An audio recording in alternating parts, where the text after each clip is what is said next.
pour nous de pas de clôturer, encore une fois, pour ceux qui sont impatients de retrouver leur zone de confort. Je vous demande juste de nous accompagner ensemble à clôturer cette magnifique cérémonie. Et si les légendes ont quelque chose en commun, ou bien si les leaders ont quelque chose en commun, c'est qu'ils sont devenus malgré eux les porte-parole de leur génération et source d'inspiration pour les générations futures. C'est un immense honneur de présenter cette personne. Né sous l'étoile d'une tradition spirituelle, il commença son parcours dans une école coranique avant d'embrasser les études françaises. Il devient talibé, arpentant les rues de Dakar, ce qui forge son caractère solide et social.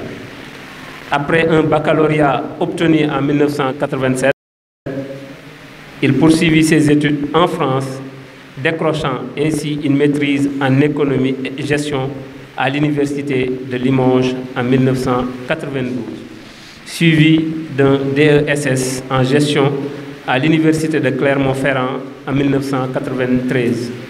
Ces accomplissements marquent le début d'une carrière professionnelle impressionnante. Mesdames et messieurs, enseignant en marketing en région parisienne, il rejoint ensuite un grand cabinet de recrutement à Paris comme responsable commercial. De retour au Sénégal en 1995, il intègre Shell Sénégal en tant que Business Area Manager et responsable marketing pour l'Afrique de l'Ouest. Sa carrière prend un tournant majeur en 2002 lorsqu'il cofonde Call.me, le premier centre d'appel au Sénégal, avant de diriger Money Express SA, où il joue un rôle déterminant dans la libéralisation du secteur des transferts d'argent en Afrique. Si vous devez voir vos transferts, sachez que Monsieur Transfert, il est encore là. Mais ça ne vous donne pas le droit de recevoir une somme. Continuez à me suivre. Depuis 2011, il dirige le bureau régional Afrique de RIA Money Transfer, deuxième opérateur mondial dans ce domaine avec une présence dans 170 pays. Fier de ses racines bargnoises, notre invité n'a jamais cessé de soutenir les jeunes de sa localité. Un exemple marquant de cet engagement est le projet pour le CEM de Bargny, où RIA Money Transfer, sous la direction, a investi plus de 15 millions pour construire et équiper une salle multimédia. Si ça, ce n'est pas un leader, alors qu'allons-nous dire? Ce geste témoigne de sa volonté à contribuer concrètement à l'éducation et à l'avenir de notre jeunesse. Son parcours exceptionnel et ses valeurs en font un modèle de réussite et de transformation.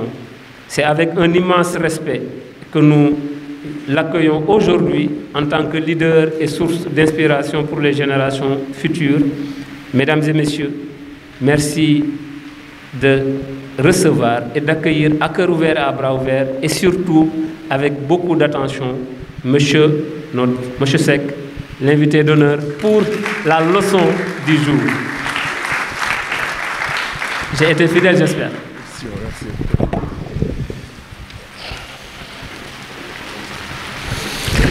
Merci, merci beaucoup. Monsieur le proviseur, monsieur le maire, le président de Bargny Initiative, vraiment c'est un plaisir d'être là. Cette initiative-là, et c'est toujours pour moi un honneur d'être là, dans cette salle, qui porte le nom de quelqu'un que j'ai connu personnellement, Abbas John.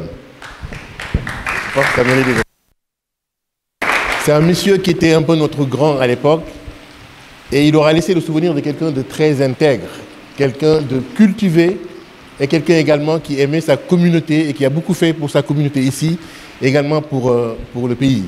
Donc vraiment merci à l'initiative de la médiathèque de donner le nom à cette immense personne de notre communauté. Je ne sais pas, je me suis dit, quand vous avez pris la décision de m'inviter ici, je me suis dit, ils prennent des risques. Parce que quelqu'un qui a eu le bac il y a 40 ans, faire un discours à des jeunes dont les parents n'étaient même pas encore nés, peut-être, ça peut créer un choc. Mais je vais tout faire pour atténuer un peu ce choc-là, vu un peu notre métier et la technologie, tout ça, pour qu'elles puissent me comprendre. Mais c'est vrai qu'entre mon âge et ces jeunes filles, ces jeunes garçons, il y a un décalage, mais c'est là où peut-être je vais me puiser pour leur donner des conseils par rapport à l'expérience et également par rapport au parcours. Donc félicitations. Pour le reste, je remercie les parents. C'est eux et c'est elles. Ces gens-là sont vraiment dans des conditions quelquefois très difficiles, très braves pour accompagner leurs filles, leur progéniture. Et pas seulement pour avoir le bac, quelquefois jusqu'après les études. J'ai reçu la semaine dernière un parent, une dame, qui est venue au bureau avec sa fille, qui a un master en banque et finance, un master. Et la dame était là dans mon bureau avec sa fille pour que je puisse trouver un stage ou un emploi à sa fille. Et c'est elle qui faisait le plaidoyer pour que je recrute sa fille.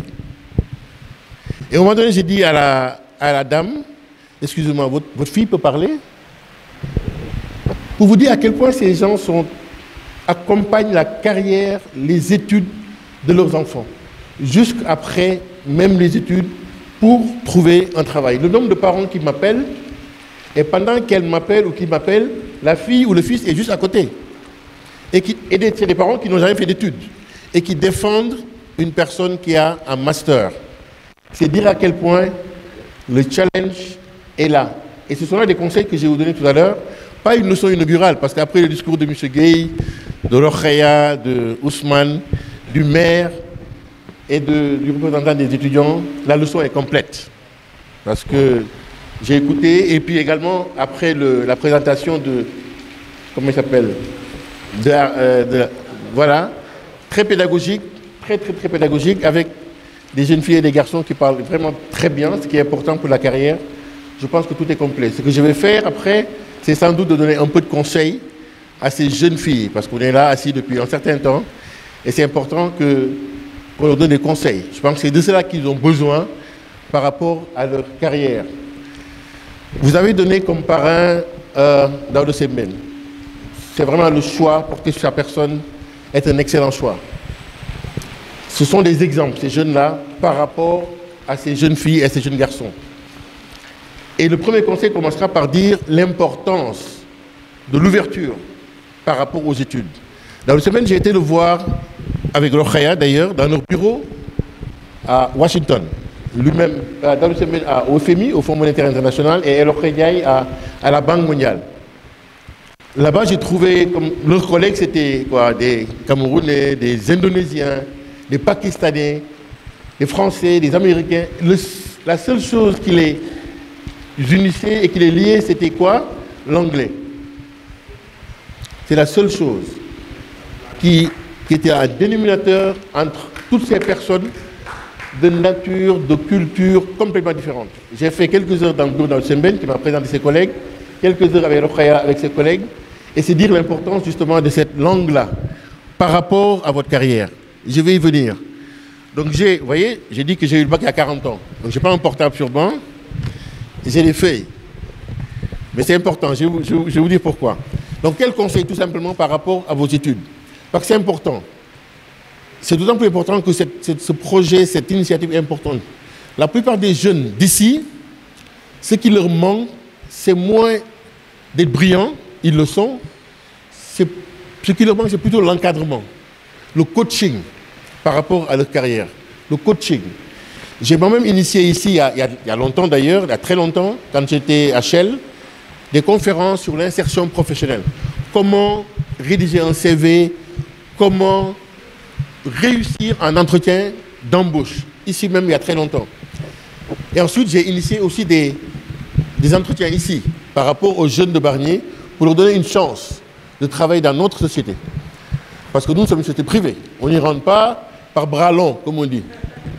Je leur disais, si vous voulez travailler à la mairie, on peut appeler Babacar. ou mon ami Djibril Faye, mais si vous voulez travailler à Total, à Shell, à Elf, à Coca-Cola, c'est vous-même qui allez faire la différence. Et donc j'avais réussi quelques jeunes pour faire des entretiens en anglais par rapport à notre métier. Et la première fois, on a eu la chance d'avoir une personne qui se débrouille très bien. Et cette personne travaille chez nous depuis maintenant 5 ans. D'ailleurs, il se marie aujourd'hui, je dois y aller après. C'est Ibrahim Hossein. J'ai initié à nouveau d'autres entretiens, ici même, dans cette médiathèque, avec d'autres jeunes. Et j'ai eu la chance d'avoir 5 personnes qui étaient brillants. Donc les 3 étaient en contrat à durée indéterminée chez nous. Et les 2 sont en stage, pré-embauche quasiment, aujourd'hui. Donc c'est dire à quel point il faut vous ouvrir. C'est vrai que la mairie, dans ses bonnes œuvres, donne une maison très souvent aux étudiants de Bargny, ce qui est bien, mais l'inconvénient c'est qu'ils sont tout le temps ensemble. Tout le temps ensemble. Moi, mon frère me disait quand j'étais en France, il me dit, Malik, tout ce que connaissent les Sénégalais, tu le connais déjà. Va t'accompagner avec les Chinois, avec des Malaisiens, etc. Parce que quand vous êtes au lycée, vous êtes avec les gens du quartier, les gens du département. À l'école primaire, vous êtes avec les gens du coin. Mais à l'université, vous serez avec le monde. La mairie fait un effort, c'est très bien par rapport aux parents qui n'ont pas les moyens. Mais cela ne vous empêche pas de rester enracinés, mais également de sortir de là-bas, trouver d'autres contacts, d'autres amitiés et conférences pour pouvoir affronter les challenges de demain. Parce que quand je viens ici, souvent, les étudiants, comme je disais, c'est ça qui leur manque.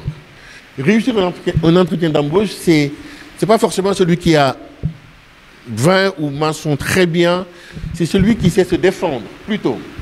Celui qui parle et qui dit bonjour en regardant les yeux ouverts. Mais c'est vrai que chez nous, quand on dit bonjour, souvent on dit qui dafa yaru ba nga xam ne bu lay nuyu sax du xool. Xam nga loolu, quand vous dites bonjour, vous voyez, et c'est ça un peu notre culture Lébou. On a un peu de... Et quand vous êtes dans un entretien pour dire bonjour monsieur, il est évident que vous n'avez pas de chance pour pouvoir réussir. Donc c'est important ce que fait la mairie, mais il faut prendre le bon côté de cela. Vous ouvrez vers d'autres personnes, vers d'autres horizons, lisez autre chose pour pouvoir demain affronter le monde de l'entreprise. Parce que sinon, on va prendre les meilleurs. Pourquoi on fait un entretien d'embauche et pas regarder vos diplômes? C'est pour voir un peu si cette personne correspond un peu à ce document qu'on appelle CV. Dans le privé, on donne... Moi, j'ai même vu les CV de mes salariés. Mon CV, j'ai déjà souvent présenté, mais mon diplôme, je pense qu'aucun employeur l'a déjà vu. Parce que le privé, ce n'est pas ça qui compte. Et donc, c'est une personne qu'on recrute, non pas un diplôme. J'ai eu la chance de travailler à Paris dans un cabinet de recrutement. Et comment procéder pour recruter des jeunes? On avait un modèle assez simple. C'est d'abord le CV qu'on regarde. Et les premières sélections sont faites avec le CV et la lettre de motivation. Une lettre de motivation qui a une dizaine de fautes, personne ne les prend. Un CV un peu incohérent, le bac en 2000, la licence en 2001, vous voyez, quand c'est incohérent, on ne prend pas. Ensuite, on élimine. Vous recevez, admettons, 200 CV.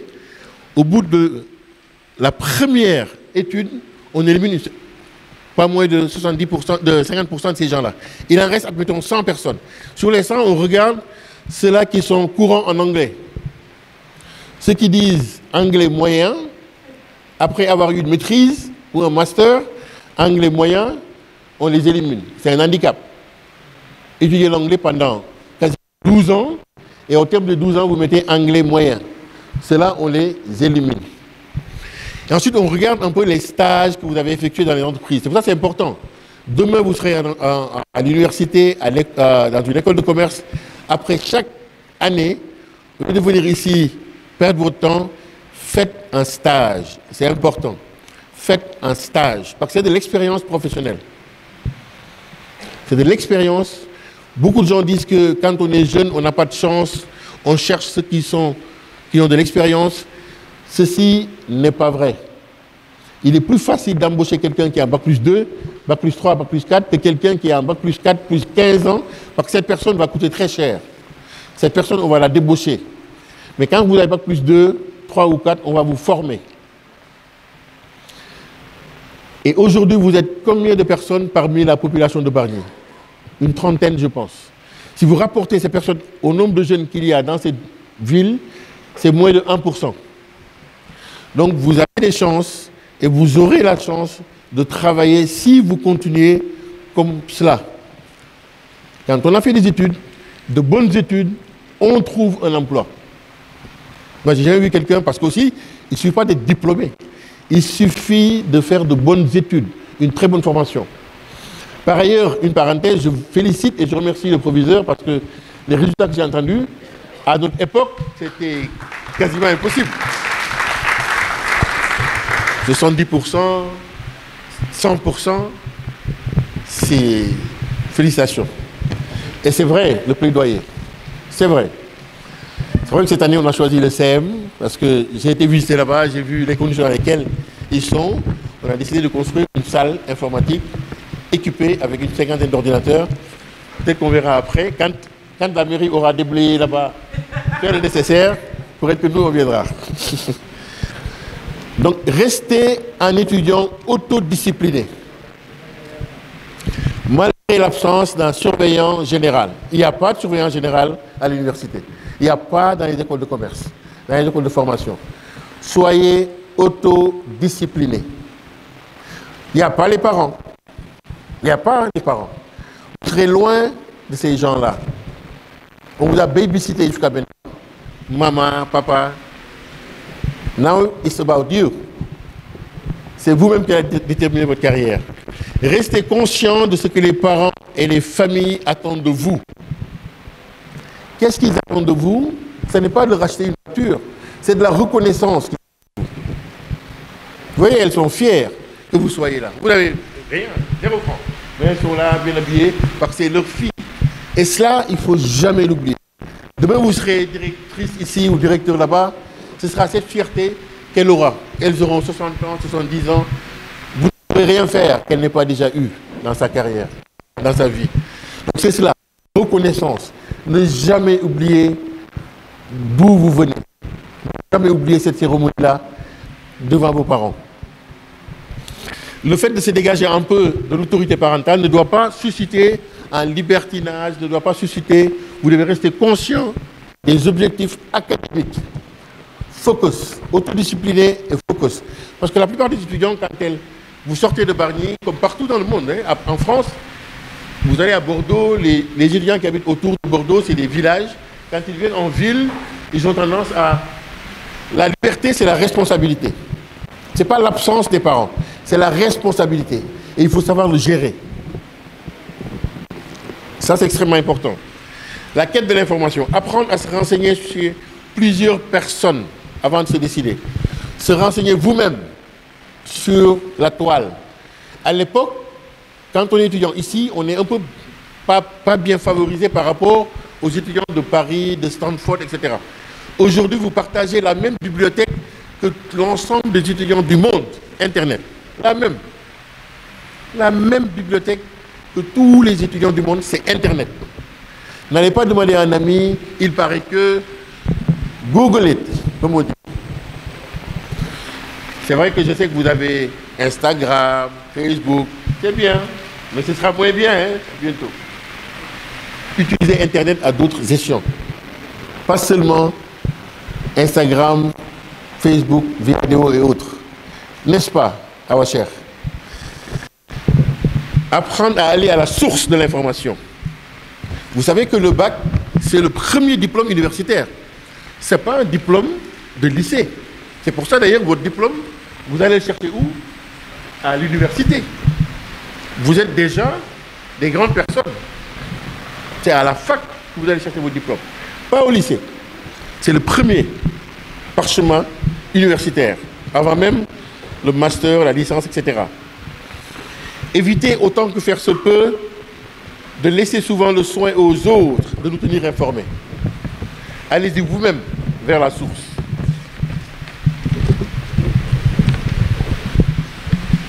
Le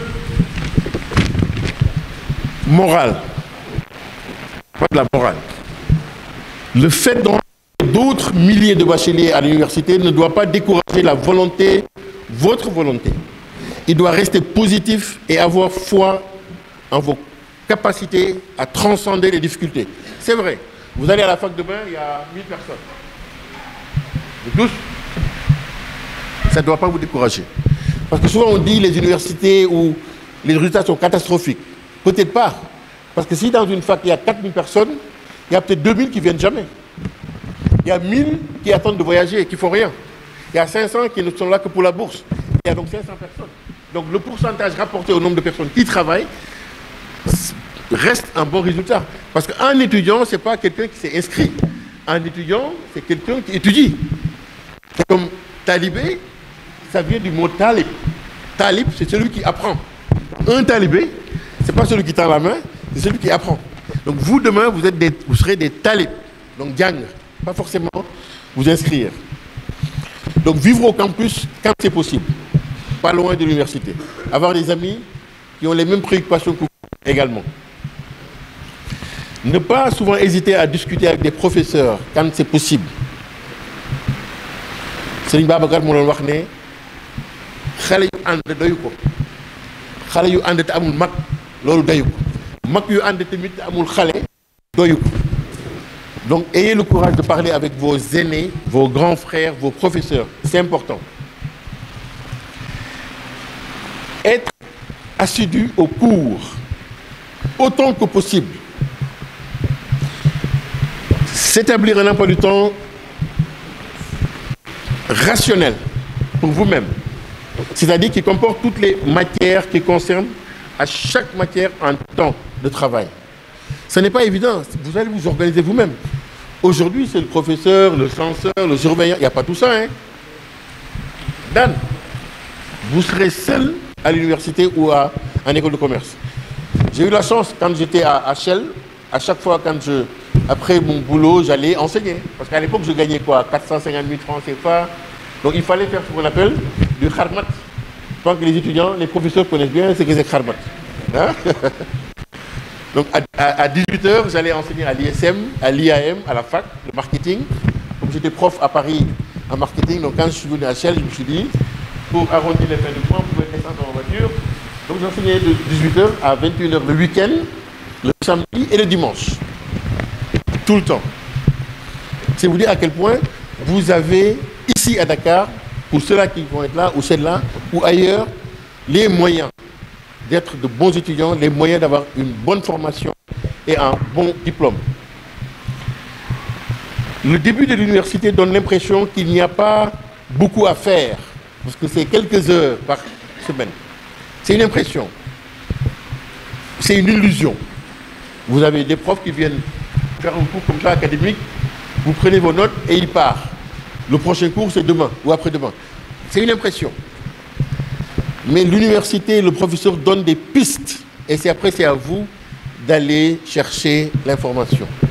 Ça, c'est extrêmement important. They will not babysit you, comme on dit. Babysit. Vous savez babysitter, non? Babysitter, vous connaissez, non? À l'université, il n'y a pas de babysitter. À la maison, il y en a peut-être. Donc, recherchez auprès des anciens étudiants ou des professeurs. Je finis. Donc, les examens et les TD de l'année dernière ou de la prochaine année. Être attentionné dans la formation de groupes d'études avec d'autres étudiants. En cas d'incompatibilité, ne pas insister. Lan la Youssou Ndour waxoon sax ku àndul ak moroom yi béyam xam nga leen ah loolu waxoon ñaan ak cere ah donc allez-y avec des gens qui vous ressemblent même bu ngeen di am jëkkër wala jabar na leen niru parce que ku àndul ak moroom yi béyam xam nga lan di nga ak cere xam nga vous savez ça non xam nga cere dañ la rey lekk la donc être attention dans la formation, je l'ai dit, comptez sur vous-même. Des renseignements sur un concours, allez vous-même chercher l'information. Vous voulez obtenir un dossier de concours, allez-y vous-même. Vous voulez des renseignements sur un concours, pareil. Vous voulez déposer un dossier de concours, allez-y vous-même. Ne donnez pas ça à votre oncle, à votre niaï, à votre mère, vous-même. Vous voulez un passeport allez-y vous-même. Ne donnez pas ça à votre papa, à votre yourself. Vous-même. Toutes ces actions vont développer en vous un sens du combat pour la vie. Prendre son destin en main pour devenir son propre moteur. Parce que c'est vrai, on parle de savoir-être, c'est bien. Savoir-faire, c'est bien. Mais on parle plutôt maintenant de savoir devenir. Qu'est-ce que je vais devenir dans 4 ans? Où est-ce que je vais travailler? Où est-ce que je veux travailler? Ça, c'est maintenant. C'est comme une voiture. Quand vous conduisez, ça qui est là, vous êtes censé l'avoir vu il y a 200 mètres. You look forward, comme on dit. Maintenant, qu'est-ce que vous voulez être? Qu'est-ce que vous voulez devenir? Il ne faut pas aller jusqu'à des études comme ça et vous réveiller avec un master, accompagné de votre maman pour chercher du boulot. C'est maintenant que vous devez savoir ce que vous voulez. Vous voulez obtenir un passeport, comme je l'ai dit. Toutes ces actions, non seulement vous mettent un peu à l'abri des jaloux, mais aussi et surtout développent en vous, comme j'ai dit, le sens du combat. Veillez tout le temps à être en harmonie avec vos racines. Avec vos racines. Fini. Batigui. Tout le temps. Pour finir, donc, merci encore. Vraiment, M. Gueye, c'est très gentil d'avoir organisé cela. C'est vrai qu'à chaque génération, sa partition, vous la jouez très bien. Merci vraiment pour cela. C'est notre devoir d'encadrer ces jeunes. Aujourd'hui, c'est votre devoir de vous donner des conseils parce qu'on est encore de l'autre côté, bientôt. Et je suis très fier à chaque fois quand je vois des initiatives de la part des artistes. On a vu Papis ici, Abdoulaye Sen. Vraiment, ça bouillonne dans cette ville-là. Et c'est très bien. Vraiment, nous commençons à être un peu des anciens, hein? C'est normal. Mais à chaque génération, je vois des changements. Et vous pouvez changer votre vie, votre monde, sans avoir fait de la politique. Parce que beaucoup de jeunes pensent que je vais rentrer pour développer mon pays. Non. Vous êtes quelquefois plus utile dans le privé que le ministre dans la République. Ne vous emballez pas avec le politique. Pensez à votre devenir. Ne suivez pas le politique. Suivez votre ambition. Suivez les conseils des parents. C'est important. Pas que c'est des déperditions un peu comme ça. L'université, c'est bien. Les écoles de commerce, c'est bien. Mais comme j'ai dit, vous serez vous-même. Et c'est maintenant qu'il faut le préparer. Et je suis certain qu'avec l'éducation que vous avez ici, vous pouvez le réussir ici ou ailleurs. Donc vraiment félicitations. Je vous souhaite un très bon succès personnel, professionnel. Nous, on est là. Je pense qu'ils auront mes coordonnées, le cas échéant, par rapport à des stages, par rapport à des conseils. Le coaching, c'est important. Vous devez avoir un coach. Ça peut être vos parents, ça peut être un ami, ça peut être tout le monde. Mais ayez quelqu'un, un coach par rapport à votre vie. Parce que c'est bien, vous êtes content là, mais vous allez vers d'autres. C'est des périodes qui peuvent être avec beaucoup de secousses. Quand on est jeune, 20 ans, c'est beaucoup de secousses. Donc, concentrez-vous sur vos objectifs et je suis certain, the sky will be the limit, comme on dit. Merci beaucoup.